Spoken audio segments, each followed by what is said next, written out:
20वीं सदी के मारूफ शायर, मुसन्निफ, फ़लसफ़ी, कानूनदान, सियासतदान, मुस्लिम सूफ़ी और तहरीक पाकिस्तान की अहम तरीन शख्सियत डॉक्टर सर अल्लामा मोहम्मद इकबाल को पाकिस्तान के कौमी शायर की हैसियत हासिल है। लेकिन इनकी कामयाब फ़नी ज़िंदगी के बरक्स इनकी अज़दवाजी ज़िंदगी हमेशा उतार चढ़ाव का शिकार रही।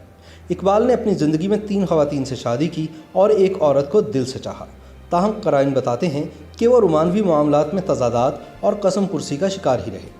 इकबाल की रोमानवी ज़िंदगी एक हवाले से कई और मशरक़ी शायरों से मुख्तलिफ न थी, जिनकी महबूबा कभी इनकी बीवी न बन सकी और बीवी कभी महबूबा न बन सकी। इकबाल की पहली बीवी करीम बीबी का ताल्लुक़ गुजरात के एक मुअज़्ज़िज़ और नामवर घराने से था। इकबाल और करीम बीबी रिश्ता अज़वाज में मुंसलिक हुए।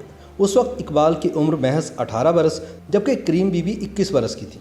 आला तलीम की गर्ज से इकबाल अपनी बीवी को हिंदुस्तान में छोड़कर सन 1905 में बरतानिया चले गए और 3 साल बाद वापस लौटे। करीम बीबी के वतन से इकबाल की सबसे बड़ी औलाद आफ्ताब इकबाल और बेटी महराज बीबी ने जन्म लिया। बाज़ मौरख़ीन के मुताबिक ज़हनी हमाहंगी के फुक़दान की वजह से गालिबन सन 1913 में दोनों की अलहदगी हो गई। ताहम इकबाल ज़िंदगी भर इन्हें नानो नुक्का देते रहे। दूसरी तरफ बाज़ मुसन्निफ़ इसकी तरदीद करते हैं। बहरहाल करीम बीबी ने सन 1947 में वफ़ात पाई। कनाडा में मुकीम एक माहिर नफ्सियात डॉक्टर खालिद सुहेल ने एक महबूबा, 3 बीवियाँ और 4 शादियों के उन्वान से अपने मज़मून में अल्लामा मोहम्मद इकबाल की ज़िंदगी के नफ्सियाती पहलुओं पर खुलकर लिखा है। बकौल डॉक्टर खालिद, जब हम शायर मशरिक़ अल्लामा मोहम्मद इकबाल की ज़िंदगी का नफ्सियाती मुताला करते हैं तो हमें एहसास होता है कि वो हसास दिल, ज़हीन दिमाग और पुरकशिश शख्सियत रखने के बावजूद बहुत से रोमानवी तज़ादात का शिकार होकर उम्र भर एक दाखिली कर्ब और अजियत को बर्दाश्त करते रहे। इकबाल की शख्सियत के ढके छुपे नफ्सियाती तज़ादात उस वक्त उभर कर सामने आए जब वो आला तालीम हासिल करने के लिए बर्र-ए-सग़ीर से यूरोप तशरीफ़ ले गए। मगरिब की आज़ाद फ़िज़ाओं में दाखिल होकर इकबाल को ये जानकर खुशगवार हैरत हुई कि इनकी शख्सियत इस कदर मक़नातीसियत की हामिल थी कि मुख्तलिफ़ सकाफ़तों की हसीन व जमील ख़वातीन इन पर फ़रेफ्ता होने के लिए तैयार थी। इकबाल ने मगरिब की नेमतों से पूरी तरह इस्तिफ़ादा किया और नई दोस्तियाँ बनाने और निभाने में कोई हिचकिचाहट महसूस न की। इकबाल के दोस्तों में मगरिब की हसीन दोशीज़ाएँ भी शामिल थीं और मशरिक़ की दुख्तराने खुशगुल भी। इन्हीं में से एक अतिया फैज़ी थी। इकबाल और अतिया के रिश्ते ने कलील अरसे में क़ुर्बतों का तवील फ़ासला तय कर लिया था और इनके राह रस्म इतने बढ़ गए थे कि यख बस्ता ठंड में शाम को मिलकर खाना खाने के बाद देर तक चहलकदमी करना और ज़िंदगी के असरार और रमूज़ के बारे में तबादला ख्याल करना इन दोनों का मामूल बन गया था। इकबाल को अतिया फैज़ी के हुस्न जमाल नहीं बल्कि इनकी जहानत और काबिलियत ने भी खासा मुतासिर किया था। अतिया की डायरी में लिखा है कि दोनों का रिश्ता उस मोड़ तक पहुंच चुका था जहां दोस्ती और मोहब्बत आपस में बगलगीर हो जाते हैं। अतिया की डायरी में मौजूद तहरीर से बखूबी अंदाज़ा होता है कि इकबाल इनके लिए महज एक दोस्त ही नहीं बल्कि महबूब की हैसियत इख्तियार कर चुके थे।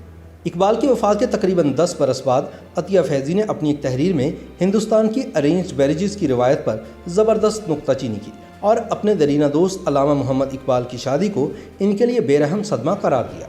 करीबन सन 1908 में जब इकबाल अपनी तालीम ख़त्म करके हिंदुस्तान वापस लौटे तो इन्हें एक नफ्सियाती बहरान का सामना करना पड़ा। वो अपने रिवायती माहौल और नागुफ्ताबे हालात से इतने दिल गिरफ्तार हुए कि घर और मुल्क से भाग जाने के बारे में संजीदगी से सोचने लगे। इन्हीं दिनों इकबाल ने अतिया फैज़ी को ख़त लिखा जिसमें इन्होंने अपनी ज़हनी अजियत का कुछ हद तक ज़िम्मेदार अपनी बीवी को करार दिया। अतिया ने इस दुख भरे ख़त का नहायत हमदर्दाना जवाब दिया और इकबाल को मशवरा दिया कि वो अपने करीबी दोस्तों से रुजू करें और उनसे नफ्सियाती मदद मांगें। इकबाल ने तो इशारतन लिख डाला कि वो अपनी बीवी से नाखुश हैं, लेकिन बिलाशुबा अतिया भी एक तजुर्बाकार और जहांदीदा औरत थी। वो एक दुखी शायर, रंजीदा फ़िलासफ़र और परेशान हाल शख्स को अपना शरीक सफ़र बनाने का रिस्क लेने को तैयार न थी। इकबाल को जब अंदाज़ा हुआ कि अतिया इन्हें अपनाने को तैयार नहीं तो ये बहुत परेशान हुए। इस नफ्सियाती बहरान से निकलने के लिए इकबाल ने दूसरी शादी का फ़ैसला किया और किसी के मशवरे पर सरदार बेगम से निकाह कर लिया। शूमिया किस्मत के निकाह के बाद अभी रुखसती नहीं हुई थी कि इकबाल को गुमनाम खतूत मौसूल होना शुरू हो गए जिनमें सरदार बेगम के किरदार पर कीचड़ उछाला गया। इन खतूत में ऐसे वाक़यात का तज़किरा किया गया जिनसे साबित होता कि खाकम बदहन सरदार बेगम का किरदार अच्छा नहीं था। पहली बीवी से ज़हनी अदम मुताबकत और फिर अतिया की बेतनाई से दिल बर्दाश्ता इकबाल इन खतूत से इस कदर बदज़न हुए कि इन्होंने सरदार बेगम को तलाक देने का फ़ैसला कर लिया, लेकिन कानूनन इस पर कभी अमल दरामद न कर सके। सन 1913 में इकबाल को लुधियाना से एक और रिश्ता आ गया। ये रिश्ता वहाँ के मशहूर डॉक्टर सुबहान अली की बेटी मुख्तार बेगम का था। इकबाल ने दुल्हन देखे बगैर बड़े जोश व खरोश से मुख्तार बेगम से शादी कर ली। जब इकबाल ने नई नवेली दुल्हन का घूंघट उठाया तो हवास बाख्ता हो गए। मुख्तार बेगम वाजबी शक्ल सूरत की मालिक थी और इनमें ऐसी कोई खुसूसियत मौजूद न थी जिसका तज़किरा इकबाल की हमशीरा ने किया था। किस्सा मुख्तसर, मुख्तार बेगम से मिलकर इकबाल के ख्वाबों का शीश महल चिकनाचूर हो गया। कई बरस तक इस जोड़े के यहाँ औलाद पैदा न हुई और बदकिस्मती से मुख्तार बेगम दौरान ज़चगी इंतकाल कर गई। इकबाल के घर वालिद और बहन की मर्जी से आई हुई 2 बीवियाँ करीम बीबी और मुख्तार बेगम मौजूद थीं, जबकि इनकी तीसरी मनकूहा सरदार बेगम भी रुखसती के इंतज़ार में थी।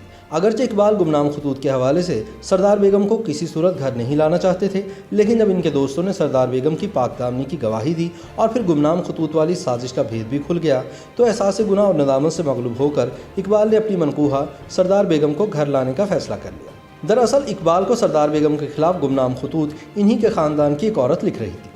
इकबाल को कल्ब था कि वो दिल ही दिल में सरदार बेगम को तलाक दे चुके हैं।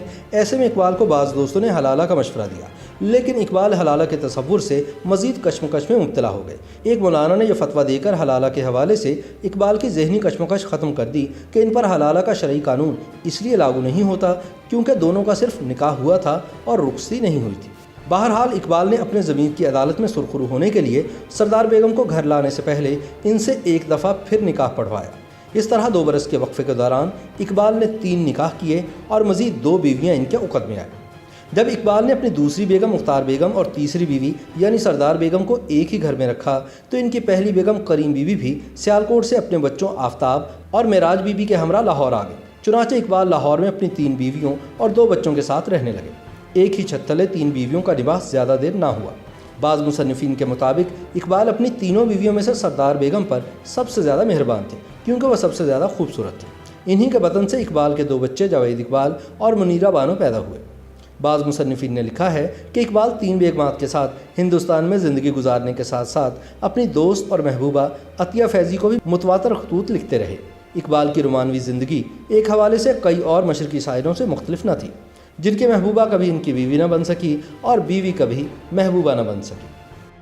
YouTube पर गूगली न्यूज देखने के लिए youtube.com की सर्च बार में गूगली न्यूज टीवी टाइप करें। गूगली न्यूज के पेज पर सुर्ख रंग के सब्सक्रिप्शन वाले बटन पर क्लिक करना ना भूलिए। YouTube पेज पर अपलोड होने वाली वीडियोस से बाखबर रहने के लिए बेल आइकन पर क्लिक कीजिए। आपको हर नई वीडियो के बारे में नोटिफिकेशन मौसूल हो जाएगा।